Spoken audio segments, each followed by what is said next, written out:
ಶ್ರೀಧರ ಜ್ಯೋತಿಷ್ಯ ಸದನ ಶ್ರೀಧರ ಗುರುಕೃಪೆಯ ಪವಿತ್ರ ಸದನ.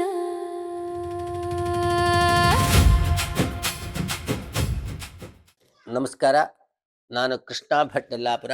ಸಮಸ್ತ ಆಸ್ತಿಕ ಬಂಧುಗಳಿಗೆ ನಮನಗಳು. ಇಂದು 29/8/2026 ಇಸ್ವಿ ಶನಿವಾರ. ನಾವೆಲ್ಲರೂ ಕೂಡ ಶನಿ ಮಹಾತ್ಮನನ್ನು ಸ್ಮರಿಸೋಣ. ನೀಲಾಂಜನ ಸಮಾಭಾಸಂ ರವಿಪುತ್ರಂ ಯಮಾಗ್ರಜಂ ಛಾಯಾ ಮಾರ್ತಾಂಡ ಸಂಭೂತಂ ತನ್ನಮಾಮಿ ಶನೀಶ್ಚರಂ. ಇವತ್ತಿನ ದ್ವಾದಶಾದಿ ರಾಶಿಗಳ ಭವಿಷ್ಯವನ್ನು ಅವಲೋಕನ ಮಾಡೋಣ. ಮೇಷರಾಶಿಯವರಿಗೆ ವಿಶೇಷವಾಗಿರ್ತಕ್ಕಂಥ ಧನಲಾಭ, ಸೌಖ್ಯ ಇದೆ, ಒಳ್ಳೆಯದಾಗುತ್ತೆ. ವೃಷಭ ರಾಶಿಯವರಿಗೆ ಕರ್ಮಸ್ಥಾನದಲ್ಲಿರ್ತಕ್ಕಂಥ ಚಂದ್ರ ಮತ್ತು ರಾಹು ಉದ್ಯೋಗದಲ್ಲಿ ಕಿರಿಕಿರಿಯನ್ನು ಉಂಟು ಮಾಡ್ತಾರೆ, ಎಚ್ಚರಿಕೆಯಿಂದಿರಿ. ಮಿಥುನ ರಾಶಿಯವರಿಗೆ ಭಾಗ್ಯದಲ್ಲಿರ್ತಕ್ಕಂಥ ಚಂದ್ರ ಮತ್ತು ರಾಹು ಮಿಶ್ರ ಫಲವನ್ನು ಕೊಡ್ತಾರೆ. ಕರ್ಕಾಟಕ ರಾಶಿಯವರಿಗೆ ಅಷ್ಟಮದಲ್ಲಿರ್ತಕ್ಕಂಥ ಚಂದ್ರ ಮತ್ತು ರಾಹು ವಿಶೇಷವಾಗಿರ್ತಕ್ಕಂತಹ ಆರೋಗ್ಯ ಬಾಧೆಯನ್ನು ಕೊಡ್ತಾರೆ, ಬಹಳ ಎಚ್ಚರಿಕೆಯಿಂದಿರಿ. ಸಿಂಹರಾಶಿಯವರಿಗೆ ದೂರದ ಪ್ರವಾಸ ಯೋಗವನ್ನು ಸೂಚಿಸ್ತಾ ಇದೆ, ಒಳ್ಳೆಯದಾಗ್ರಿ.